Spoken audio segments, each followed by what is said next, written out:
దేవుని సిద్ధాంతం 8వ భాగం. ఈ 8వ భాగంలో దేవుని వ్యక్తిత్వం గురించి మనం నేర్చుకుందాం. దేవుని వ్యక్తిత్వం అనేది అతని వ్యక్తిగత లక్షణాలు మరియు మానవత్వంతో పరస్పర చర్యలకు సంబంధించిన దేవుని స్వభావం యొక్క అంశాలను సూచిస్తుంది.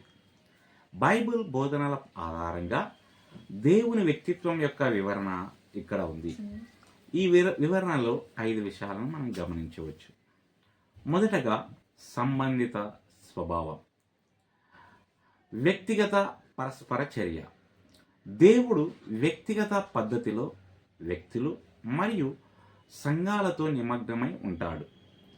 ఉదాహరణకు ఆదాము అవ్వతో దేవుని సంభాషణలు, అబ్రహాము మరియు మోసే వంటి వ్యక్తులతో అతని ఒడంబడిక సంబంధాలు మరియు ప్రవక్తల ద్వారా ప్రజలకు ఆయన మార్గనిర్దేశం చేయడం వంటివి ఉన్నాయి. ప్రార్థన మరియు సంభాషణ. బైబిల్ వ్యక్తిగత సంబంధాన్ని సూచిస్తూ ప్రార్థన మరియు దేవునితో సంభాషించడాన్ని ప్రోత్సహిస్తుంది. ప్రేమగల తండ్రిగా దేవునికి ప్రార్థించమని యేసు తన అనుచరులకు బోధించాడు. మత్తయి సువార్త 6వ అధ్యాయము 9వ వచనంలో మనం గమనించవచ్చు. రెండవదిగా భావోద్వేగ లక్షణాలు. ప్రేమ.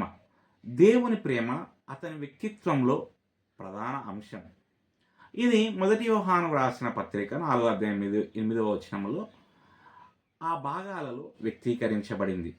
ఇది దేవుడు ప్రేమ స్వరూపి మరియు యేసుక్రీస్తు ద్వారా ప్రదర్శించబడిన త్యాగపూరిత ప్రేమ.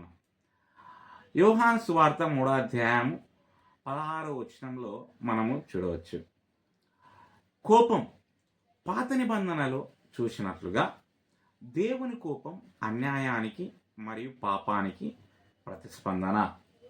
ఉదాహరణకు ఇశ్రాయేలీయుల అవిధేయత పట్ల దేవుని కోపం. నిర్గమాకాండము 32 అధ్యాయము 9-10 వచనాలు మనం గమనించవచ్చు. నైతిక వైఫల్యాల పట్ల ఆయన ప్రతిచర్యను చూపుతుంది. కనికరం మరియు దయ. దేవుని కనికరం అతని క్షమించే స్వభావం మరియు పునరుద్ధరించడానికి మరియు నయం చేయాలనే అతని కోరికలు స్పష్టంగా కనిపిస్తుంది. కీర్తన 103:8వ వచనము ఆ భాగాలలో ఉదాహరించబడింది. ప్రభువు కరుణ మరియు దయగలవాడు, కోపానికి నిదానం, ప్రేమలో విస్తారమైన వాడు అని వ్రాయబడింది. మూడవదిగా నీతి మరియు న్యాయం. న్యాయం. దేవుడు న్యాయంగా మరియు నీతిమంతుడుగా చిత్రీకరించబడ్డాడు. న్యాయం గెలుస్తుంది మరియు తప్పు చేసేవారికి జవాబుదారీగా ఉంటుంది. ద్వితీయోపదేశకాండము 32వ అధ్యాయం 4వ వచనంలో మనం గమనించవచ్చు. నైతిక పరిపూర్ణత. దేవుని నైతిక స్వచ్ఛత మరియు సరైన మరియు తప్పు యొక్క అంతిమ ప్రమాణంగా అతని పాత్ర గ్రంథం అంతటా నొక్కి చెప్పబడింది. 4వది బుద్ధి మరియు సంకల్పం. సర్వజ్ఞానం. దేవుడు పూర్తి జ్ఞానము మరియు జ్ఞానాన్ని కలిగి ఉన్నాడు. సామెతలు 3:19వ వచనం ఇలా చెప్తుంది. ప్రభువు జ్ఞానము చేత భూమికి పునాదులు వేశాడు. అతని నిర్ణయాలు మరియు ప్రణాళికలు పరిపూర్ణ జ్ఞానం మరియు అవగాహనతో ఉంటాయి. సార్వభౌమాధికారం మరియు ప్రయోజనం. దేవుని సంకల్పం చరిత్ర మరియు వ్యక్తుల జీవితాలను నిర్దేశిస్తుంది. ఎఫెసీయులకు రాసిన పత్రిక 1వ అధ్యాయం 11వ వచనం.